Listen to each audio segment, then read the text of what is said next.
दोस्तों, क्या बीजेपी के तमाम नेता आसाराम के शिष्य हैं? ये मैं नहीं कह रही हूँ, खेसारी लाल यादव कह रहे हैं। जानते होंगे आप खेसारी लाल यादव को। दोस्तों, खेसारी लाल भोजपुरी के इस वक्त के सुपरस्टार हैं। न केवल बिहार में, बल्कि खेसारी लाल के लिए तो माना जाता है कि वो देश के बाकी हिस्सों में भी जब शोज करते हैं ना, तो जबरदस्त भीड़ जुटा लेते हैं।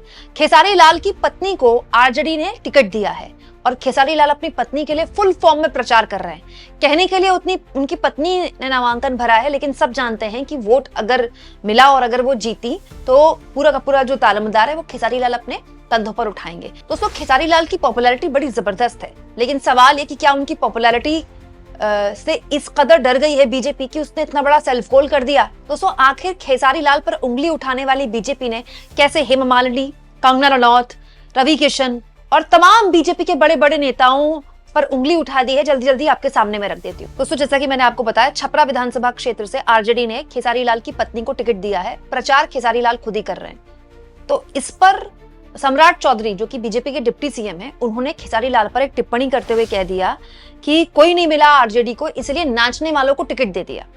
ये बोला है डिप्टी सीएम ने। दोस्तों, हैरानी इस बात की है कि ये वो पार्टी बोल रही है जिसने खुद लहंगा रिमोट से उठाने मामलों के एक्सपर्ट रवि किशन को सांसद बनाया। ये वो पार्टी बोल रही है जिन्होंने मनोज तिवारी को सांसद बनाया। ये वो पार्टी बोल रही है जिन्होंने निरहुआ को सांसद बनाया। तीनों भोजपुरी के स्टार है, तीनों सांसद है बीजेपी के, और खेसारी लाल की पत्नी को टिकट दे दिया आरजेडी ने।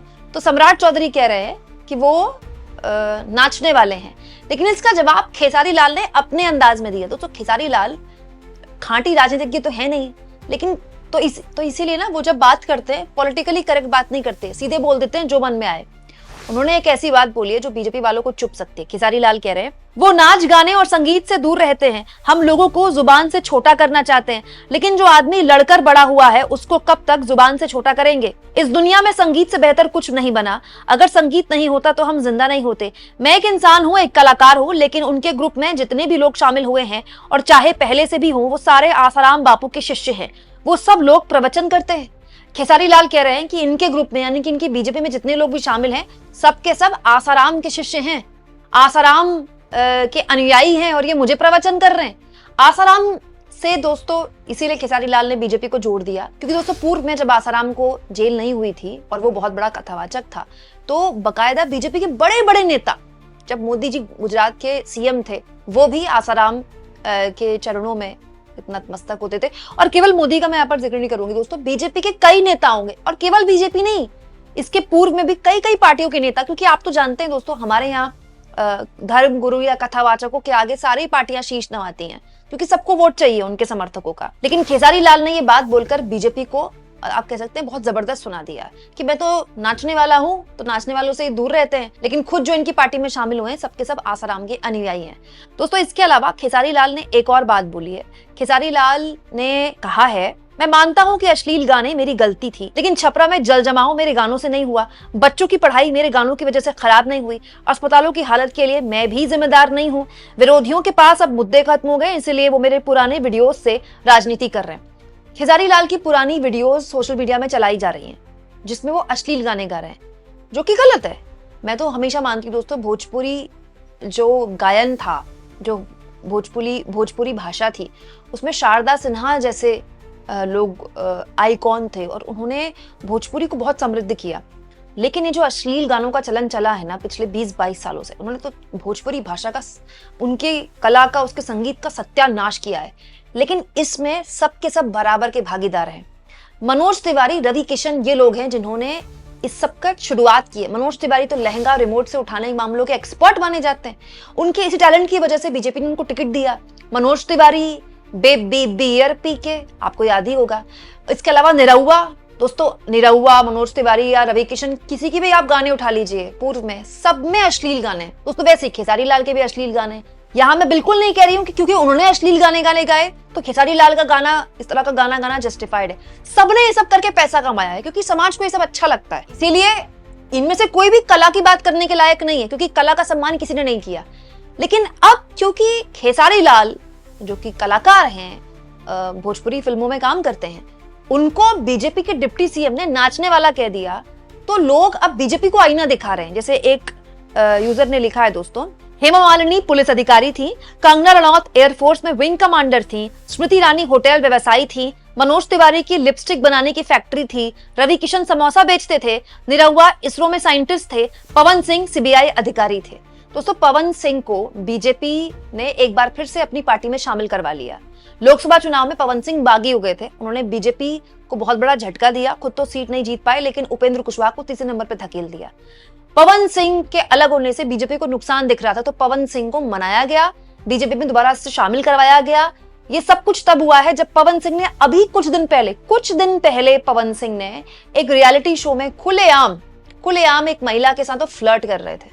तुम साड़ी पहन लो, तुम बिंदी लगा लो, तब जब पवन सिंह का उनकी पत्नी के साथ विवाद चल रहा है। उनका डिवोर्स नहीं हुआ है ऑन पेपर, उनकी पत्नी खूब वीडियोस बना रही है सोशल मीडिया में कि मुझे घर में नहीं घुसने देते, उनकी पत्नी करवा चौथ में व्रत रख रही है।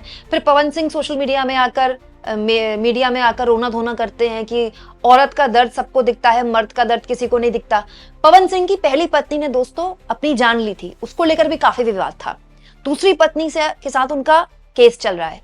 पवन सिंह के गाने अगर आप देख लेंगे तो अश्लीलता की सारी इंतहा है।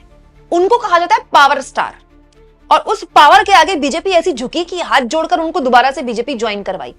तो अगर कोई नाचने वाला है दोस्तों तो बीजेपी को सबसे पहले पवन सिंह को अपनी पार्टी से गेट आउट कर देना चाहिए था, और वो तो गेट आउट हो ही गए थे क्योंकि दोबारा से शामिल कराया गया।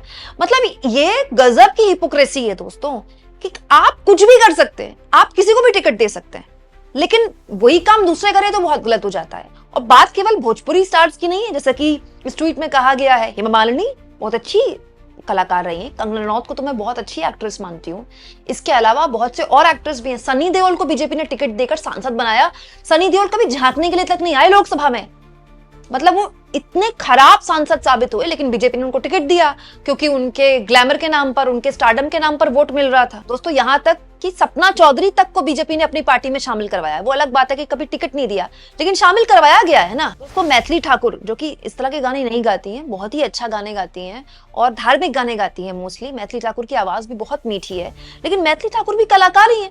मैथिली ठाकुर को भी तो टिकट दिया है बीजेपी ने। तो अजीब बात देखिए दोस्तों, बीजेपी किसी को भी टिकट दे सकती है, लेकिन उन पर कोई सवाल नहीं उठाता। वो फिल्मी कलाकारों को टिकट दे सकती है, वो सिंगर्स को टिकट दे देती है, लेकिन वही काम दूसरी पार्टियां करें तो वो नाचने वाले हो जाते हैं। इसीलिए खेसारी लाल ने सीधे सीधे जवाब दिया है बीजेपी को कि हम तो नाचने वाले हैं, लेकिन आपके जो आसपास रहने वाले हैं, जो आपकी पार्टी के लोग हैं, वो तो आसाराम के शिष्य हैं। दोस्तों मैं किसी भी कलाकार या किसी भी एक्टर का या किसी भी क्रिकेटर का नेता बनना गलत नहीं मानती। बहुत से ऐसे उदाहरण है हमारे बीच में जो बहुत अच्छे कलाकार थे और बहुत अच्छे राजनेता बने। विनोद खन्ना उनमें से एक थे। क्या शानदार सांसद के तौर पर उनका काम रहा। दोस्तों इसके अलावा संजय दत्त के पिता सुनील दत्त, वो इतने बढ़िया नेता थे कि वो अपने उसूलों के लिए, गांधीवादी विचारों के लिए वो कांग्रेस से लड़ जाते थे, कांग्रेस के नेता होने के बावजूद भी। मतलब वो हिंदू मुस्लिम एकता का जीता जागता प्रमाण थे। जब उनके इलाके में दंगे हुए तो वो सड़क पर उतर गए, अपने घरों के दरवाजे खोल दिए सुनील दत्त ने। क्या शानदार एक्टर रहे वो, और क्या शानदार कलाकार रहे। और दोस्तों हेमा मालिनी को तो बीजेपी ने कितनी बार मथुरा से सांसद बनाया। हेमा मालिनी पूर्व में एक्टर रही हैं, अभी भी वो तो फिल्मों में भी आती हैं, वो तो एड्स में भी दिखाई देती हैं। वो उनके लिए तो कहा जाता है कि मथुरा में वो रहती नहीं है, वो तो बाहर ही है अभी तक। तो मेरे हिसाब से दोस्तों नेता कोई भी बन सकता है, जनप्रतिनिधि बनने का हर किसी को अधिकार है, लेकिन पार्टियों को भी यह सोचना चाहिए कि उनको इलाके में काम करने वाले कोई नेता में इतनी कमी दिखती है क्या कि एंड में ठीक चुनाव से पहले अचानक से किसी स्टार को ढूंढना पड़ता है। क्यों पार्टियों को लगता है कि कोई स्टार उनको मिलेगा तो ही उनको जिता पाएगा, और ये सब पर लागू होता है, बीजेपी पर सबसे ज्यादा, क्योंकि वो सबसे ज्यादा ऐसे टिकट बांटती है। आप इस मुद्दे पर क्या सोचते हैं कमेंट बॉक्स में जरूर लिखें, और जितना हो सके चैनल को शेयर भी करें, सब्सक्राइब भी करें, और थैंक्स और ज्वाइन के ऑप्शन से अगर आप चाहें तो कुछ आर्थिक मदद भी चैनल की जरूर करें।